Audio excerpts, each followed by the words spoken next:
The cabin lights dimmed as Flight 247 climbed through the evening sky. Robert Hayes settled into his economy seat, his worn jacket folded carefully on his lap. Across the aisle, his daughter Emma clutched her yellow dress, her small hands trembling. "Papa, I'm scared," she whispered. Robert reached over, his calloused hand covering hers. "It's just the engine, sweetheart. We're safe." He'd sold his toolbox to afford these tickets. His sister was sick, and they had to see her. Simple as that. 3 rows ahead, Victoria Bennett sat in first class, her red suit immaculate, her phone buzzing with million-dollar decisions. She barely noticed the turbulence, barely noticed anything beyond her spreadsheets. Then her chest tightened. At first, she thought it was stress, just another demanding day in a demanding life. But when her left arm went numb and sweat broke across her forehead, she knew. Her breath came in short gasps. The phone slipped from her fingers. Robert saw it happen. Years of watching people on construction sites had taught him to notice when something went wrong. He saw the woman in red slump forward, saw the color drain from her face. He didn't think. He moved. "Stay here, Emma," he said firmly, then pushed into the aisle. Other passengers stared. A flight attendant rushed over, but Robert was already kneeling beside Victoria, his rough hands gentle as he loosened her collar. "Ma'am, can you hear me?"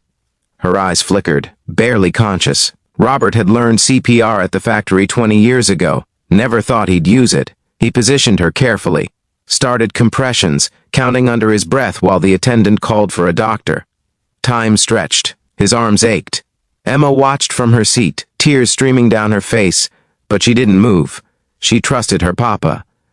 Victoria's eyes opened. She gasped, drawing air into her lungs. Color slowly returned to her cheeks. The plane erupted in relieved applause. Paramedics met them at the gate. Robert stood back. As they wheeled Victoria away, his shirt damp with sweat, Emma clung to his leg. "Sir, wait," the flight attendant called. "She'll want to thank you. Your name?" But Robert was already walking. He had a bus to catch, a sister to see, a daughter to care for. He didn't need thanks. He'd simply done what any decent person would do. The attendant watched him disappear into the crowd, a man in a faded jacket holding his little girl's hand. 2 weeks later, Victoria sat in her corner office, fully recovered. She'd asked everyone, checked every passenger manifest, tracked down the flight crew. But the man who saved her life had vanished like morning mist. All she had was a description: working-class clothes, kind eyes, a small daughter in a yellow dress. She thought about her own life, the meetings, the mergers, the money. When had she last truly seen another person? When had she last stopped, racing forward long enough to notice the goodness around her? Victoria picked up her phone. She'd built an empire finding solutions. She'd find this man too, not to repay a debt. You can't put a price on a life, but to say thank you, to shake his hand, to tell him that somewhere, in the clouds between cities, he'd reminded her what truly matters, and maybe, just maybe, to learn how a man with so little could give so much. Because that's a lesson no boardroom ever taught her. If this story touched your heart, please like, share, and subscribe.